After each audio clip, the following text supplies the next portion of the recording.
toutes et à tous, vous écoutez Cinécast. Salut Thibaut. Salut Guillaume, joyeux Joyeux Noël. Noël à toutes et à tous. Oh là là là là, c'est beau, quelle belle C'est ambiance. un petit cadeau juste après les fêtes. On est là, on n'est pas parti en vacances. Non, ça ne choque pas ici. J'aimerais bien. Je ne sais toujours pas ce que je fais la semaine prochaine, mais je sens que je vais partir. Mais oui, au fur et à mesure des vidéos, on commence à s'écrouler sur notre bureau ici.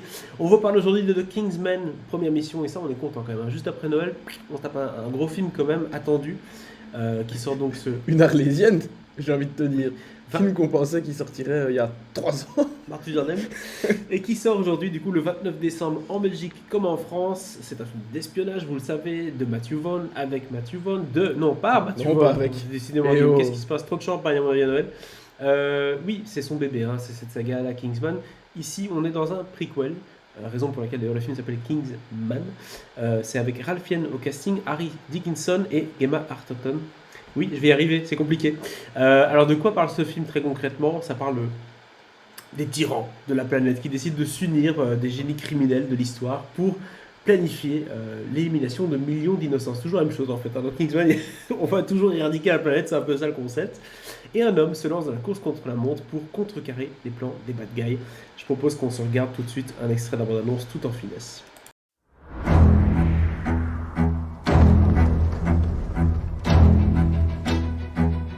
My flock. This will not be a war of heroes. Nations will slaughter each other while we get rich. This is going to be fun.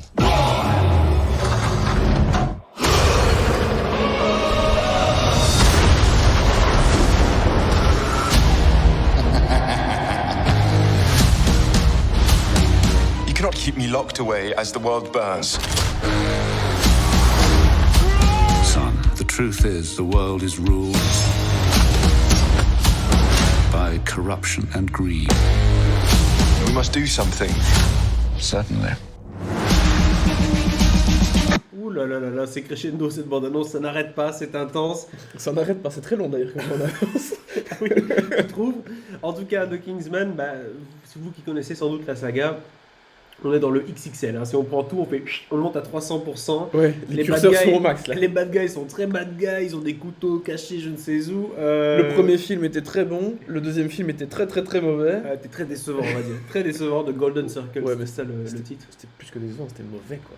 C'était très Tu te mauvais. souviens encore de ce plan? Alors parce que je me l'ai J'ai suis vu, je l'ai vu retapé. 2 fois, hein, le Golden Circle. Bah, moi aussi je l'ai revu parce que je me suis dit allez je vais quand même revoir les deux premiers pour T'as fait le boulot. pour voir celui-ci.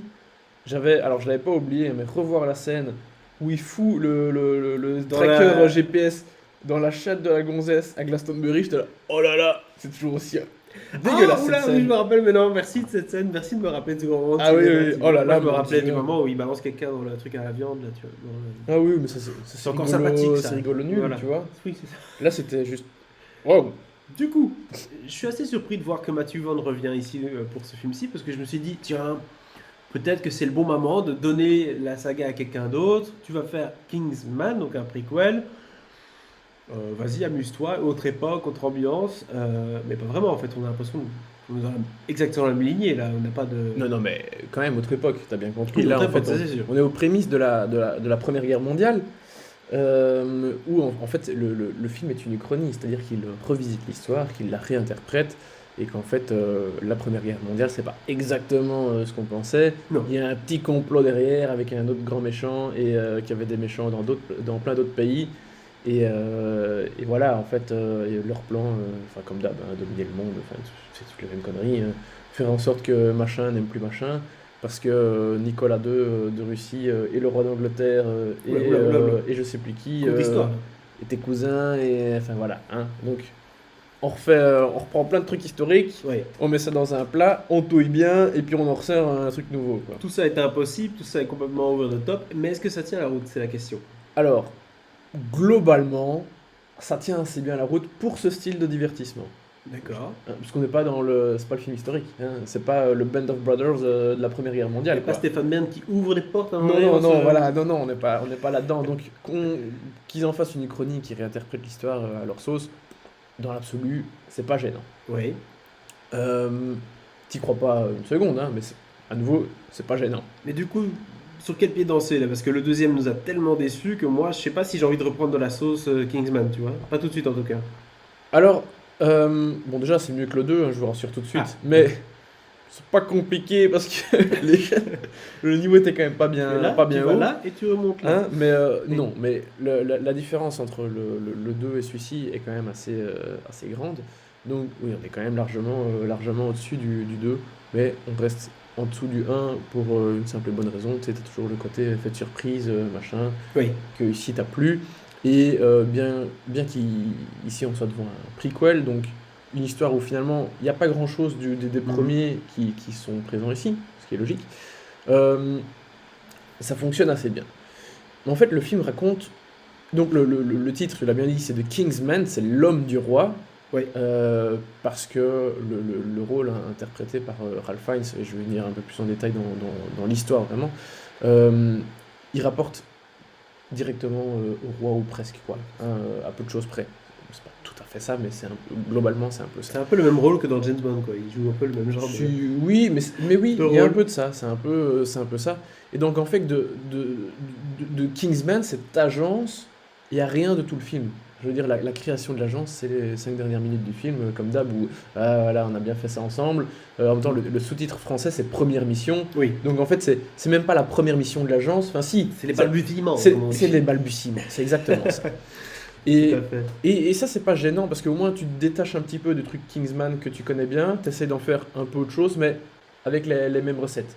Et les mêmes recettes, par exemple, dans le premier, tout le monde se souvient de cette super scène dans l'église où Colin Firth démontait tout le monde. C'était ultra violent, en une espèce de plan séquence bien gore, avec des ralentis, des trucs, enfin, c'était très très cool. Ouais.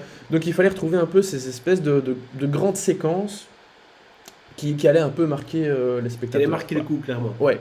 Et ici, il y a quand même quelques séquences vraiment pas mal, dont une avec Rasputin, parce que c'est l'époque de Rasputin, j'ai dit Nicolas II, etc. Rasputin, il y a une super séquence avec lui, j'en dis pas plus. Et là vraiment je me suis dit, ah ok, là on retrouve un peu quelque chose. Ok. Tu vois qu'on avait perdu dans le deuxième, où il n'y avait pas vraiment de grandes scènes, où tu dis là, ah ouais, ça c'était vraiment Le côté, bien, ouais. c'était ingénieux, c'était bien réalisé, vraiment t'avais des bonnes idées, et non. Je trouvais que ça manquait cruellement dans le 2, qui était à la limite trop over the top, tu vois, avec ces chiens robots et ces trucs où t'es là, ouais, bon, Et les là, Américains, ouais, il y avait le. too much, quoi, là, non. Ici, tu retrouves un peu d'envergure, un peu d'ambition, où ça a de la gueule. Et une caméra qui n'arrête pas de bouger dans tous les sens, qui passe dans les trous de serrure, qui dézoome, qui passe dans un boulet de canon. Enfin bref, ça c'est toujours un peu le style Matthew Vaughn. Oui, oui, si tu veux, mais c'est pas que ça. Ici, je trouve que vraiment, on est quand même un cran au-dessus enfin, quelques crans au-dessus de ce qu'il y avait dans le 2, parce que vraiment, tu vois il y a de la recherche au niveau des idées, au niveau de la mise en scène, où il retrouve un peu plus sa patte du premier. Et donc voilà, au moins tu as quelques grands moments, enfin grands moments, attention, quand je dis grands moments, je suis pas en train de vous vendre le film du siècle avec, Peut-être. avec les scènes de l'année, hein, Peut-être 5 étoiles. mais, mais vraiment, je trouve que ça s'inscrit bien dans ce que la saga tente de faire depuis ses débuts, et où on a quelque chose qui tient vachement la route. Alors, vas-y, t'allais dire quelque chose. Casting comme d'habitude. Hein, tu sais Ouais, bien. mais Et autre chose, alors, oui, bah, plus histoire, parce qu'au final, j'ai pas encore raconté Oh, grand-chose, mais mais... bon, c'est la surprise aussi. Mais donc le personnage principal, enfin les deux personnages principaux, ce sont ceux incarnés par Ralph Fiennes et Harris Dickinson, qui interprète le fils de Ralph Fiennes, qui est donc un type de la bourgeoisie anglaise lié au service secret anglais, et qui vont essayer de tenter de désamorcer toute cette petite situation qu'ils comprennent pas trop bien au début, hein, et qui vont devoir, voilà, ils vont devoir bien Recoller le puzzle. recoller les pièces ensemble C'est ça. pour comprendre ce qui se passe, et puis après, évidemment, désamorcer le bazar. Donc ce sont les deux personnages principaux. Et là, je trouve qu'au niveau de l'histoire, le film fait un truc assez couillu, parce que... Enfin, couillu. Si, quand même. Parce que tu te dis clairement que le film va dans telle direction, et puis, bam, plus ou moins à la moitié du film, il y a un gros changement, et tu te dis, ah d'accord, ok, ça, je m'y attendais pas trop. Parce que tu te dis que, enfin en tout cas je me disais qu'avec ce qu'ils venaient de mettre en place, le film allait aller dans ce truc un peu classique, certes, mais tout à fait logique. Ouais. Et puis voilà, ils font ce changement et ah ok d'accord, ok, pourquoi pas. Et c'est assez osé. En tout cas, ce qui me plaît déjà sur le papier, c'est que ils prennent aussi le pari d'explorer un peu plus les bad guys. Parce que finalement, c'est ça Oui. aussi ce qui est sympa dans ce genre de film-là. Hein. D'ailleurs, ils l'ont bien fait dans le premier où c'était c'est Samuel Jackson non, qui joue. C'était Samuel L. Jackson, tout à fait. le méchant dans le premier. Deuxième, c'était. C'était Julianne Moore. Julianne Moore. Voilà, donc c'était toujours des acteurs quand même assez impressionnants qui jouaient des rôles over the top. Ici, ils ont pris toute une panoplie. Hein. Il y a plusieurs bad guys et un premier bad guy en premier plan. Oui, alors après, le bad guy du film, le grand méchant, c'est un peu Blofeld, c'est-à-dire que tu vois jamais son visage, Oui. tu sais jamais qui c'est. Bon, forcément, c'est parce que tu vois son visage à d'autres moments dans le film, mais tu sais pas que c'est lui le méchant, hein, D'accord. c'est le but. Mais globalement, tu sais pas qui c'est. Mais les autres, il y a donc Rhys Ifans qui incarne Rasputin, C'est génial comme acteur. ouais, il est vraiment génial. Et il fait très très bien Rasputin. Il se fait plaisir. Il fait bien le bad guy. Daniel Brühl, assez cool aussi en méchant. Oui. Et puis dans les gentils, dans les Mhm. Anglais, etc., t'as pas mal de grands noms du cinéma. T'as Gemma Arterton, t'as Jim Ononsu, il y a Charles Dance, Stanley Charles Tucci, Matthew Good, Tom Hollander, enfin bref, le gratin des acteurs anglais, C'est ça. des bons films anglais qu'on aime bien, quoi. On les a tous vus de Hercule Poirot il y a 20 ans. Ils Qui sont là. transpirent bien la culture C'est anglaise ça. et les pantalons à carreaux. Ça sent bon le thé, tout ça. Ouais, Tout à exactement. fait. Mais en tout cas, ça donne envie. Un petit mot pour conclure peut-être sur ce film-là. Tu as parlé de l'histoire, tu as parlé un peu du casting, tu as parlé de la patte Matthew Vaughn qui est bien là et du fait qu'il a redressé un petit peu la barre. Il redresse la barre, oui.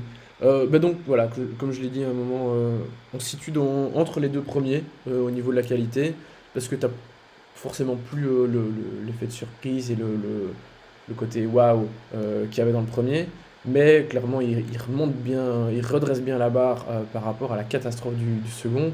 Et il fait quelques vraies belles propositions de cinéma avec quelques chouettes scènes. Donc vraiment, on passe un bon moment. Du coup, je dirais que ça vaut un bon 3 étoiles quand même. Parce que c'est vraiment un bon divertissement. Un bon 3 étoiles carrément pour The Kingsman, c'est bien, ça veut dire qu'on redresse un petit peu la barre et on redonne peut-être de l'espoir à cette franchise qui avait bien débuté. Oui, alors je sais pas si elle doit continuer, hein, Ah. mais Je crois que c'est la volonté en tout cas de dire...